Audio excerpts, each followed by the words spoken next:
Komisi Pemberantasan Korupsi menjerat 5 tersangka kasus dugaan korupsi pengadaan. Seorang pimpinan pondok pesantren di Kota Raja, Kecamatan Sikur, Lombok Timur, Nusa Tenggara Barat ditangkap polisi karena diduga mencabuli sejumlah santri.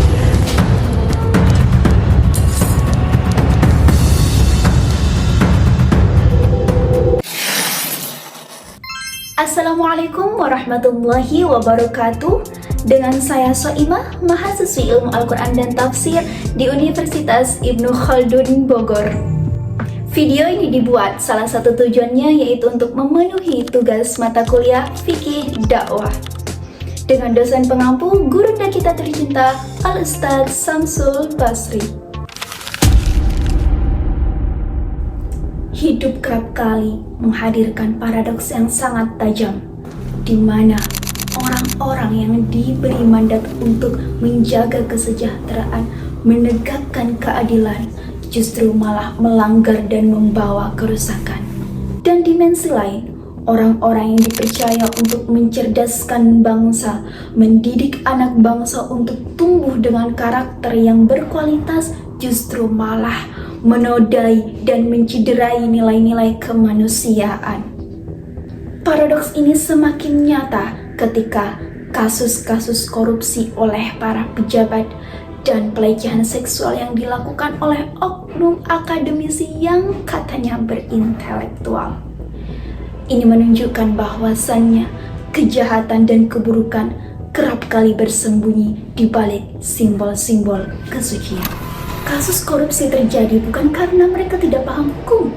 Pelecehan seksual juga terjadi bukan karena mereka tidak tahu. Fenomena ini menunjukkan kepada kita bahwa tingginya tingkat pendidikan dan kapasitas intelektual tidak selalu berjalan lurus dengan nilai integritas moral seseorang. Dari kasus-kasus ini, aku ingin mengajak kamu berhenti sejenak. Apa yang hilang sehingga krisis moral bisa menciderai kaum-kaum intelektual? Kesadaran spiritual. Dari sini bisa kita lihat bahwasannya akar dari terjadinya kasus-kasus tersebut itu terjadi ketika akal dinahkodai oleh nafsu, ketika akal kehilangan nilai etis sehingga ia tunduk pada dorongan nafsu, dorongan kekuasaan serta syahwat. Ilmu yang dimilikinya tidak lagi membawanya pada kebenaran. Kesadaran spiritual yang hilang telah menenggelamkannya pada kerusakan moral yang membawa kerugian pada dirinya sendiri serta lingkungan. Dampak dari kasus-kasus tersebut menyisakan luka yang begitu mendalam. Tidak hanya berhenti pada trauma psikis yang dialami oleh korban, melainkan runtuhnya kepercayaan publik terhadap otoritas yang selama ini dianggap memiliki integritas moral, yang selama ini dianggap mampu mensejahterakan lingkungan. Di tengah kompleksitas dan paradoks kehidupan manusia, Al-Quran hadir bukan hanya sebagai teks yang suci, namun juga membawa arah, makna, serta solusi terhadap segala persoalan kehidupan manusia di dunia ini. Solusi yang ditawarkan adalah penerapan dari esensi makna yang dimiliki oleh konsep ihsan dalam Al-Quran sebagai solusi terhadap krisis moral intelektual. Dalam agama Islam, ada sebuah tingkatan yang dimiliki oleh orang muslim, yaitu Islam, iman, dan ihsan. Puncaknya adalah ihsan, di mana di dalam sebuah hadis dikatakan ihsan adalah anta'budullaha ka'annaka tarahu fa illam takun tarahu fa innahu yaraka, yang artinya beribadalah kamu seakan-akan kamu melihat Allah. Jika kamu tidak melihatnya, maka yakinilah bahwasannya Allah melihat kamu.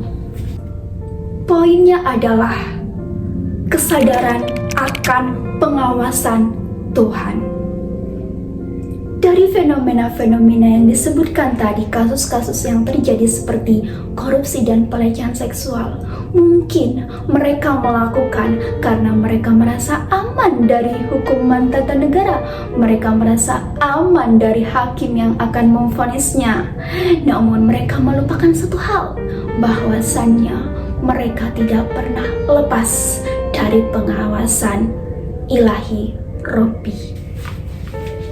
Ketika ihsan itu ada, kita sadar bahwa kita berada dalam pengawasan Tuhan, sehingga kita terdorong untuk selalu melakukan kebaikan yang mendatangkan ridho dari Tuhan. Disinilah poinnya. Kesadaran akan pengawasan Tuhan akan mampu menghalangi kita untuk membuat suatu kerusakan. Keyakinan kita bahwa Tuhan selalu melihat setiap yang kita lakukan, setiap yang kita rasakan, kita akan selalu bermawas diri dan berhati-hati dengan segala hal yang merugikan diri sendiri ataupun orang lain. Baik, itu adalah pemaparan singkat daripada konsep ihsan dalam Al-Quran sebagai solusi terhadap krisis moral intelektual. Semoga kita semua mampu menjadi orang yang selalu berihsan, membumikan kebaikan, sehingga ridho Tuhan bisa kita dapatkan. Amin. Sebagai penutup, izinkan saya mengutip sebuah ayat yang ada di dalam Al-Quran, yaitu Al-Qasas ayat 77. A'udzu billahi minasyaitonir rajim. Bismillahirrahmanirrahim. وَابْتَغِ فِيمَا آتَاكَ اللَّهُ الدَّارَ الْآخِرَةَ وَلَا تَنْسَ نَصِيبَكَ مِنَ الدُّنْيَا وَأَحْسِنْ كَمَا أَحْسَنَ اللَّهُ إِلَيْكَ وَلَا تَبْغِ الْفَسَادَ فِي الْأَرْضِ إِنَّ اللَّهَ لَا يُحِبُّ الْمُفْسِدِينَ. Kita akan menghighlight pada lafaz wa ahsin kama ahsanallahu ilaik.